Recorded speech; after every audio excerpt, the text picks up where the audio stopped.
que nous allons réaliser aujourd'hui. J'essaierai de vous montrer, autant que faire se peut, comment brancher.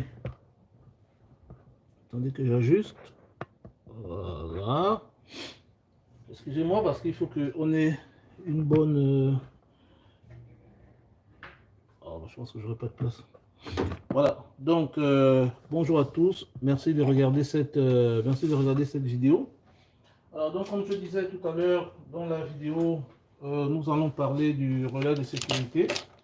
Voilà, nous allons parler du relais de sécurité et notamment comment est-ce qu'on les branche.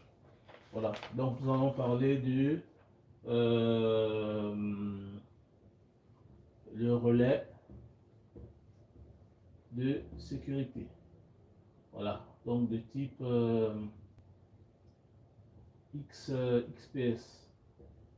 Voilà, donc là ce sera le titre. Alors, donc ce qu'il faut savoir, c'est que le relais de sécurité, comme son nom l'indique, hein, assure une fonction de sécurité donc, des équipements.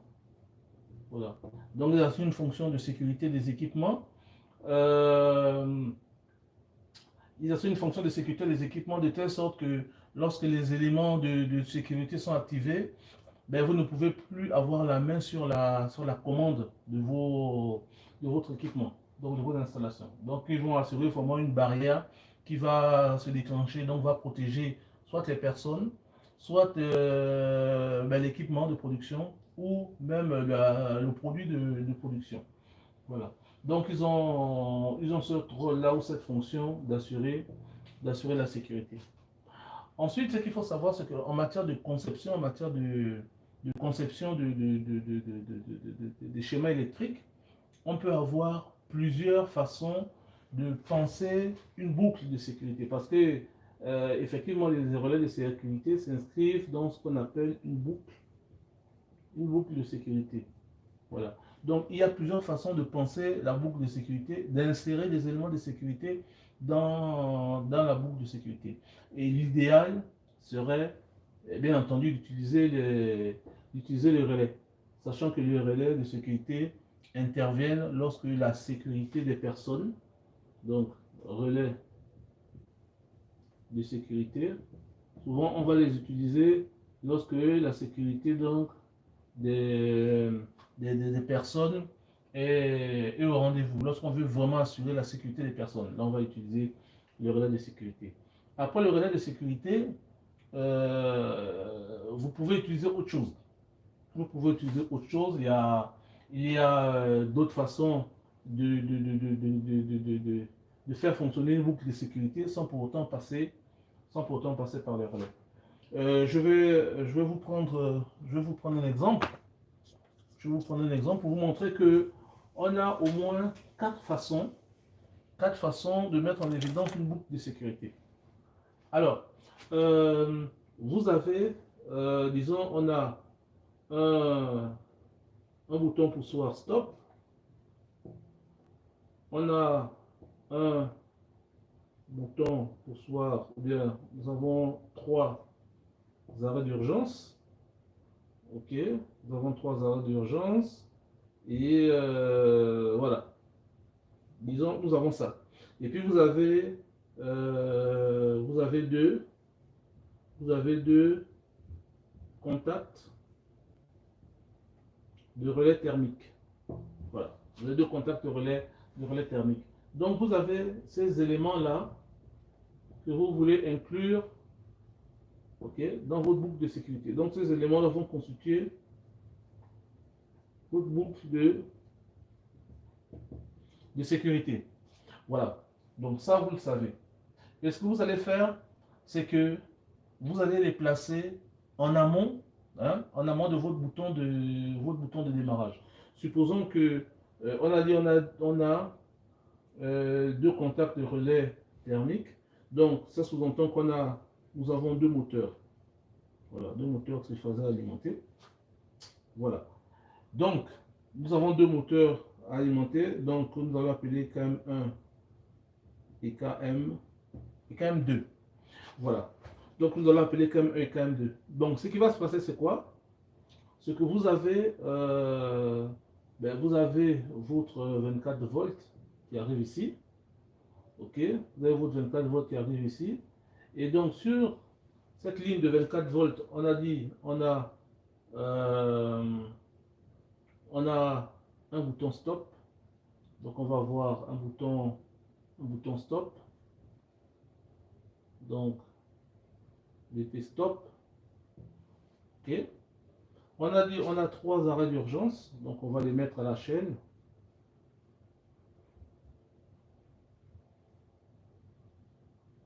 Voilà. On va les mettre à la chaîne.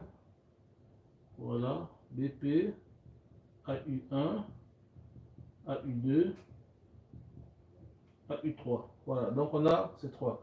On a dit qu'on a 2 contacts de relais thermique. On va dessiner comme ça. F1 et F2. Voilà. Donc on a dit qu'on avait ça, F1 et F2. Donc ça, c'est la boucle de sécurité. Et ensuite, on a dit qu'on avait 2 moteurs, voilà, qui sont peut-être pilotés par le même bouton marche. Donc vous allez venir sur, voilà, le bouton marche. Sur le bouton marche, qui lui, lorsque vous allez l'appuyer, va donc, euh, actionner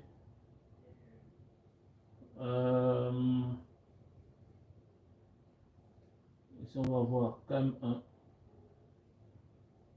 ici on va avoir KM2, voilà, ici c'est votre 0 volts,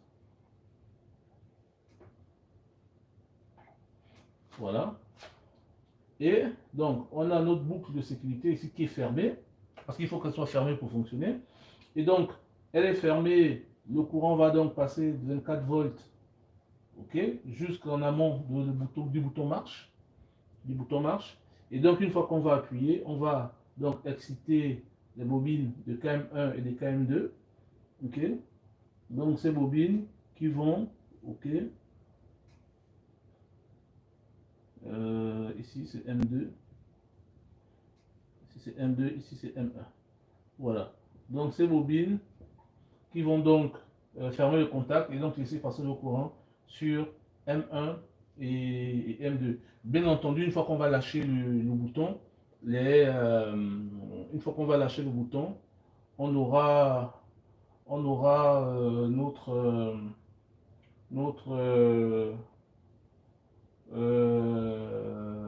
voilà, nos moteurs qui vont s'arrêter. Donc ce qu'il faudra faire, c'est juste mettre des auto-maintiens ici. Voilà, donc on mettra auto-maintien comme 1 ici. Voilà, on pourra bien entendu séparer comme 1 ici. Et voilà, on mettra comme 1 par exemple. Voilà. Et l'autre moteur va tourner. Après, on peut ajouter quand même 2, ça dépend, mais voilà. On va aller du principe que quand on a quand même 1, forcément on a quand même 2. Voilà. Donc, on peut aller sur ce principe-là. Marche, quand même 1 démarre, auto-maintien se ferme. Ensuite, on peut ajouter deux auto-maintiens ici. Quand même 2. Voilà. Les deux se ferment, ça tourne et ça fonctionne. Voilà. Donc là, on a une façon d'utiliser la boucle de sécurité. Ok. Ça, c'est la première façon.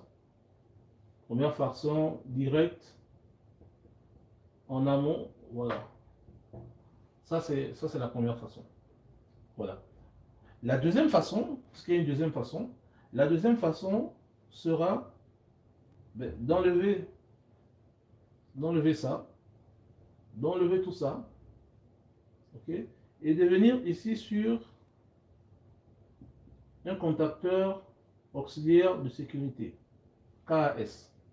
Voilà, donc on va avoir un KAS qui sera ici, donc un relais de sécurité, qui, lorsque la boucle de sécurité est fermée, la bobine va s'activer, et donc les contacts ouverts vont se fermer, les contacts fermés vont s'ouvrir, et entre ici et le bouton marche, on mettra donc on mettra donc un contact qui sera un contact normalement ouvert et qu'on appellera KAS. Voilà. De telle sorte que nous avons bien du 24 qui vient jusqu'à la bobine. Et comme la bobine, et lorsque la bobine est excitée, ben, le contact se ferme et à partir de cet instant, nous avons bien notre courant qui vient alimenter notre circuit de commande. Voilà.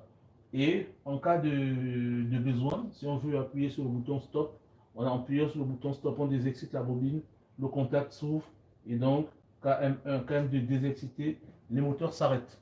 Voilà. Ça c'est une deuxième là c'est une deuxième façon. Là c'est une deuxième façon. Mais là c'est en direct toujours, en direct sur le relais KAS. Une troisième façon ou une deuxième façon plus intéressante aurait été sur la ligne de sécurité. Donc sur la ligne de sécurité ici, nous allons ajouter un bouton réarmement. Et après ce bouton, on arrive sur le KS. Voilà, et voilà, on est sur notre 0 volts. Voilà, donc c'est la même chose, sauf que j'ai ajouté un bouton réarmement, ok, qui va nous permettre effectivement de vérifier que nous avons bien la tension qui parcourt tous les contacts.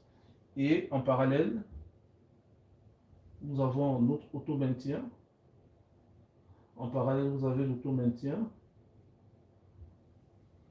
Ici, auto-maintien de KAS. Voilà. Donc en parallèle de la boucle de sécurité, on a l'auto-maintien de KAS. Ce qui veut dire quoi? Ce qui veut dire que tous ces contacts devront... ah non, ça ne marche pas. Ça ne marchera pas, tout simplement parce que ça ne marchera pas. Ça ne marchera pas. Là, cette méthode ne marchera pas avec l'auto-maintien ici, parce que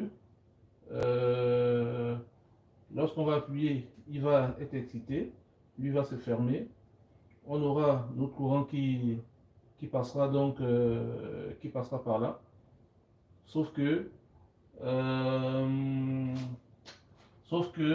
on n'aura plus de fonctionnalité sur le bouton stop ni sur les boutons d'arrêt d'urgence. Donc cette façon de faire avec l'auto-maintien ne va pas fonctionner. Elle ne va pas fonctionner comme ça.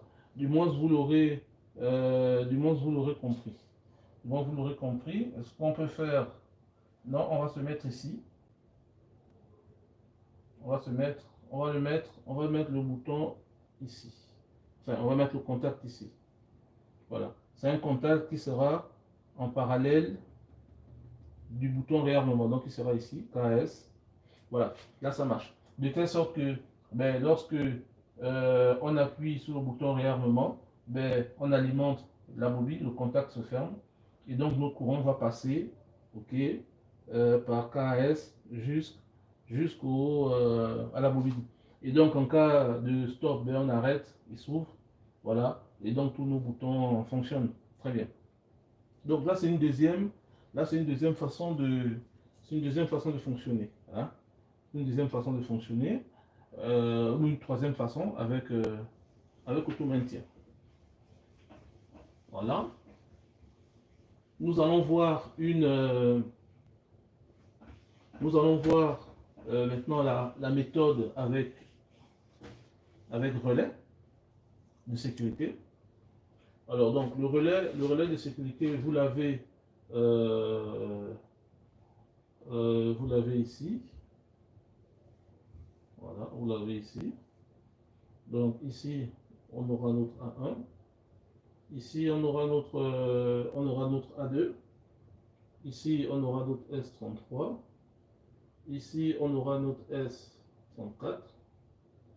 Ici, S11. Ici, S12. Ici, S21. ici S22. Ensuite, vous allez avoir ici 13, 14, 23, 24, 33, 34. On va avoir ces bornes-là. Voilà. Donc ça va se passer comme ça. Donc là, c'est XPS. Sachant que 13, 14, 23, 24, 33, 34. Voilà. Donc, c'est des lignes ici. Et là, vous avez, on a des contacts ici. C'est à l'intérieur. Voilà. Là, c'est vraiment à l'intérieur du relais. Le but n'est pas de voir comment ça fonctionne à l'intérieur. Le but, c'est vraiment de montrer comment est-ce qu'on le câble. Hein? C'est important. Alors, ici, vous allez emmener, ici, on va emmener notre 24 volts. Voilà. Et ici, on va emmener notre 0 volts. Voilà. Ici, on va emmener notre 24 volts. Ici, on va emmener notre 0 volts. N'oubliez pas que nous sommes toujours dans l'exemple où on a deux contacts de relais thermique, 3 boutons poussoirs arrêt d'urgence et un bouton stop et un commande de moteur. Voilà. On est toujours dans cet exemple-là. Voilà. Et donc le relais de sécurité, lui, il va se présenter comme ça. Ok. Ici, à la sortie de la borne 13, non, de la borne 14, on va venir mettre ici un contacteur moteur KM1. Et à la sortie de la borne 24, on viendra mettre ici KM2. Voilà. Et lorsqu'ils seront activés, ben, ils iront fermer donc contact pour alimenter le moteur 1 et le moteur 2. Voilà. Donc ce qui va se passer ici, c'est que nous allons donc adjoindre ici le contact fermé.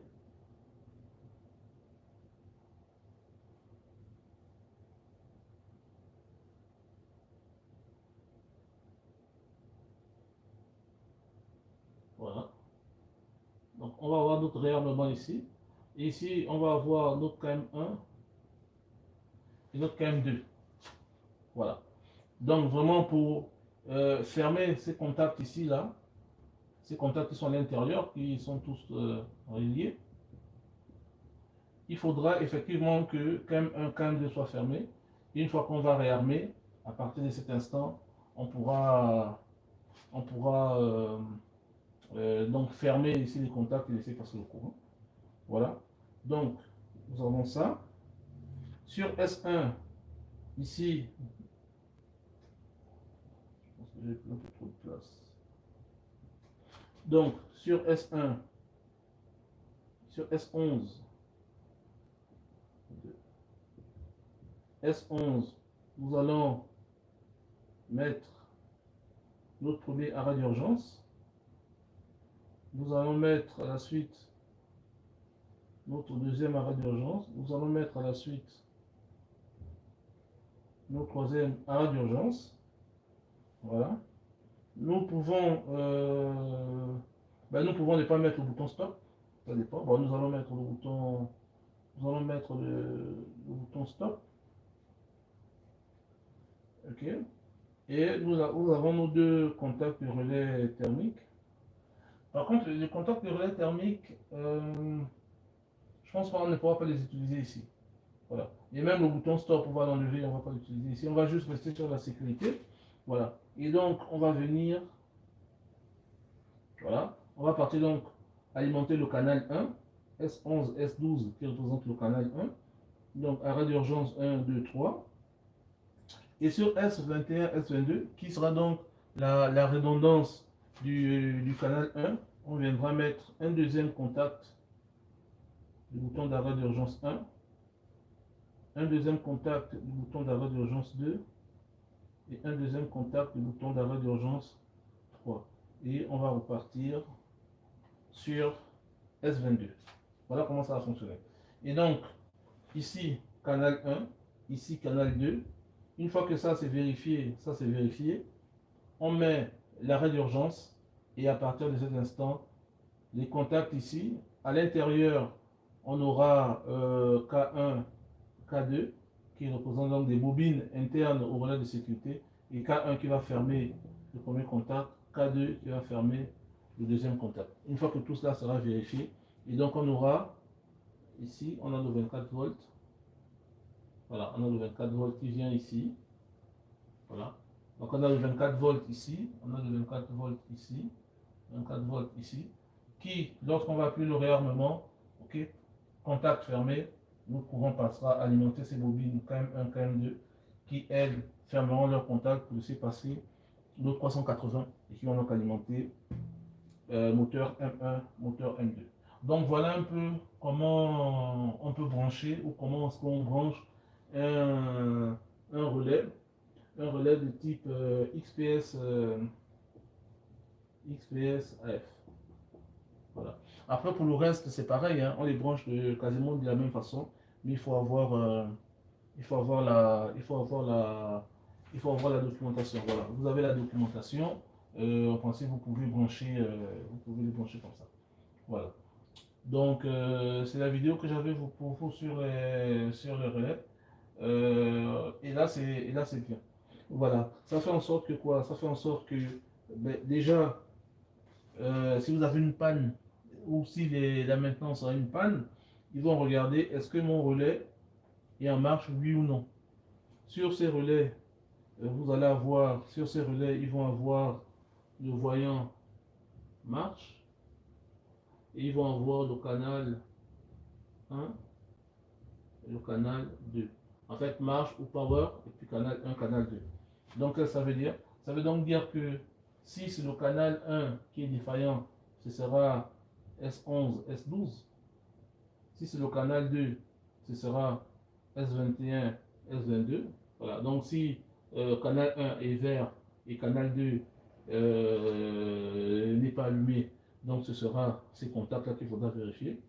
Si c'est le canal 1, il faudra vérifier ce contact. Et si les deux ne fonctionnent pas, à partir de cet instant, il faudra vérifier. Voilà. Et si le marche n'est pas activé, à partir de là, non pas le marche, le power. Voilà, le power. Voilà, si le power n'est pas activé, ça veut donc dire qu'il y a un problème sur le 24 qui arrive. Voilà.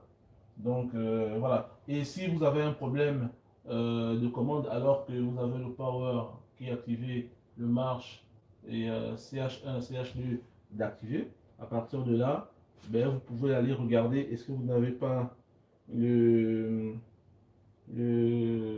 contact stop qui est le contact stop qui est appuyé, qui est resté bloqué, ou bien les relais thermiques qui ont déclenché. Voilà. Sachant que les relais thermiques, on ne va pas les mettre, ici. Voilà. Après, on aurait pu les mettre si on aurait pris le contact du relais thermique qui allait alimenter un relais. Voilà, K1.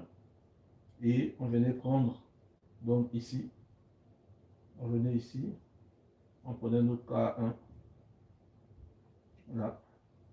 Et ici, on prenait un contact de K1. Voilà. Et à partir de là, on avait effectivement notre... là, on avait inclus, ok, notre... on avait inclus notre... on a dit qu'ils étaient deux. Donc K2. Voilà.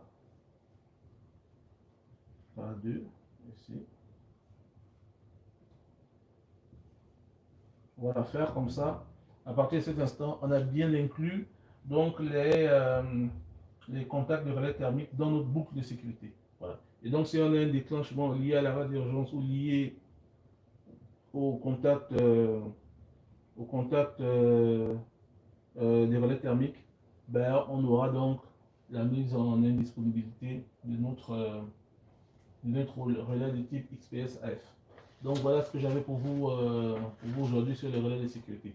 C'est important pour la suite, ce serait important pour le câblage, Ce serait important surtout pour la conception, parce qu'il faut vous rappeler que nous sommes en conception de schéma électrique. Et dans les folios, dans les pages, il faudra avoir des pages dédiées au relais de sécurité.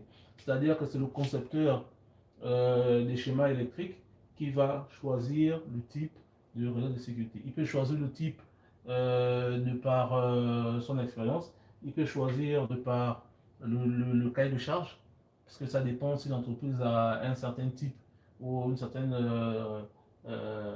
gamme de relais de sécurité, peut-être qu'il souhaite rester sur les mêmes. Donc il devra s'adapter à ça et éventuellement réaliser des schémas en conséquence. Et il ne faut pas aussi oublier que les relais de sécurité ont un coût. Donc il faudra allier efficacité, efficience et gestion de coûts, gestion de budget. Voilà donc ce que j'avais pour vous. Vous avez une dernière façon, une bonne façon de mettre en évidence votre boucle de sécurité. Parce que là, vraiment, vous voyez la boucle de sécurité, okay, avec les canaux ici. Voilà. Donc, c'est ce que j'avais pour vous. On se quitte là-dessus. C'était Franck Moto pour vous.